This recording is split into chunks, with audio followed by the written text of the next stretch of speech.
Hello everyone, and Merry Christmas, and welcome to my 12 days of cookies and holiday treats.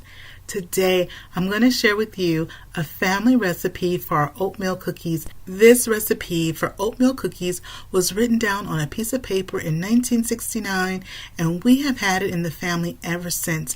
I cannot wait to share with you. It is super simple and they are so good, y'all.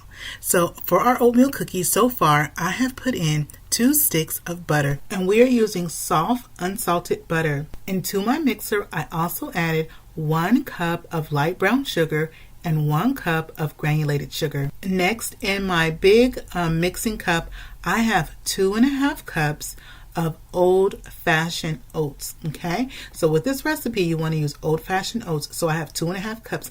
Now to that I'm going to be adding 1.5 cups of all-purpose unbleached flour.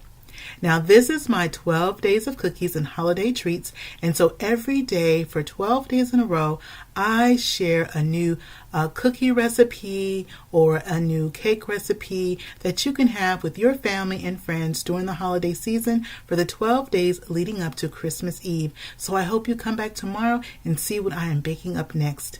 So next I put in 1 teaspoon of baking soda, and we're also going to put in 1 teaspoon of regular table salt. Now if you are new to my channel, welcome in, and if you're a returner, welcome back. And if you haven't subscribed to my channel yet, I invite you to hit that subscribe button and become one of my awesome subscribers. Now once you have your dry ingredients together, go on and just kind of give it a mix, because we want to incorporate the flour, the old-fashioned oats, the baking soda, and the salt all together. Now in the description box below I will have a list of all the ingredients you need to make these delicious oatmeal cookies, but what I'm sharing with you is how to take those ingredients and put them together to get the best cookies for your family.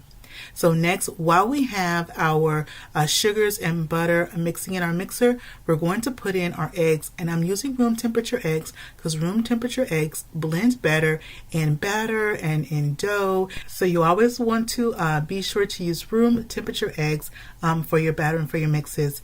Now next, in our dry ingredients, we're going to be adding some spices. We're going to be putting in some cinnamon, and we're going to be using 1 teaspoon of cinnamon, and we're also going to be using 1/2 teaspoon of nutmeg. Now this cookie recipe will give you about 4 to 5 dozen cookies, just depending on how big or small you want to make your cookies, but usually about 4 dozen cookies. When I drop them at about the tablespoon size, I get about 4 dozen cookies. Now once we have the butter and the sugars whipped together, we're going to add some vanilla, and I put in 1 teaspoon of vanilla. Now after we add in our teaspoon of vanilla, we're going to add in our dry ingredients, which is the old-fashioned oats, the flour, the baking soda, the salt, our cinnamon, and our nutmeg. Now when you add those dry ingredients, you want to add them a little bit at a time. You don't want to add all the dry ingredients to the wet ingredients at one time. So we're going to add about half. We're going to let the mixer mix a little bit, and then we're going to add the balance, the other half of our dry ingredients. Then we're going to add in some raisins, and we're using 1 cup of raisins. Now you can also use, instead of raisins, if you want to substitute the raisins for dried cranberries, you can use those as well.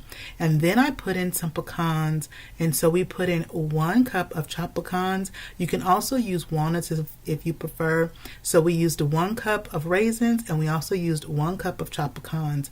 And then this is what our cookie dough is looking like, just like this. And then once you have those things mixed together, then we want to do a hand mix and make sure that we make it into like one cohesive ball. We're going to put some plastic wrap over our cookie dough, and then I'm going to refrigerate it. You can refrigerate it overnight, or at least you want to refrigerate it for 4 hours. Well, our cookie dough has been in the refrigerator for 4 hours. Our oven is being preheated on 350 degrees, and I'm going to be dropping our cookies. This scoop that I'm using is about 1.5 tablespoons is what I'm using today to make the cookies.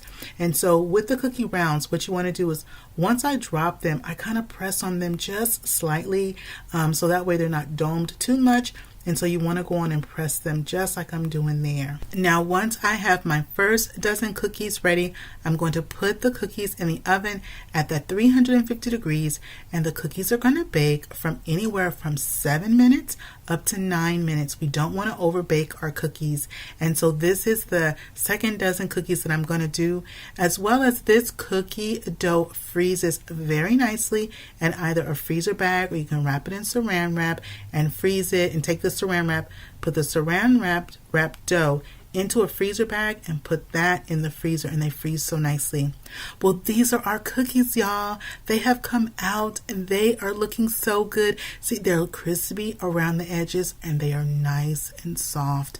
These cookies, this recipe has been around for a long time, over 50 years, and it does not fail or disappoint for sure.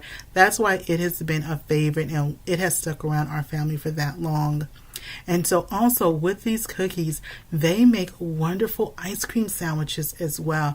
That is something that my family enjoys doing. And so once the cookies are cooled, you can make ice cream sandwiches with these. I have also made, instead of using raisins, I put chocolate chips and semi-sweet chocolate chips instead of using raisins. So we have had chocolate chip oatmeal cookies. Those are so nice as well. And so this recipe just works so well like that. Well, let's go on and give our oatmeal cookies a try. They are looking good. The undercarriage looks great, y'all. Let me go on and break the cookie open, and you see how soft and chewy these are. Oh my goodness, that bite right there, that bite is for you. I'm going to go on and take my bite, and I'm going to see how we did today. I am that kid again, y'all, with that glass of cookies and milk. Well, I hope you're enjoying my 12 days of cookies and holiday treats, and come back and visit me again to see what I am baking up in my kitchen. And don't forget to hit that subscribe button, click share this video with a friend or family, show this video some love, and give it a thumbs up.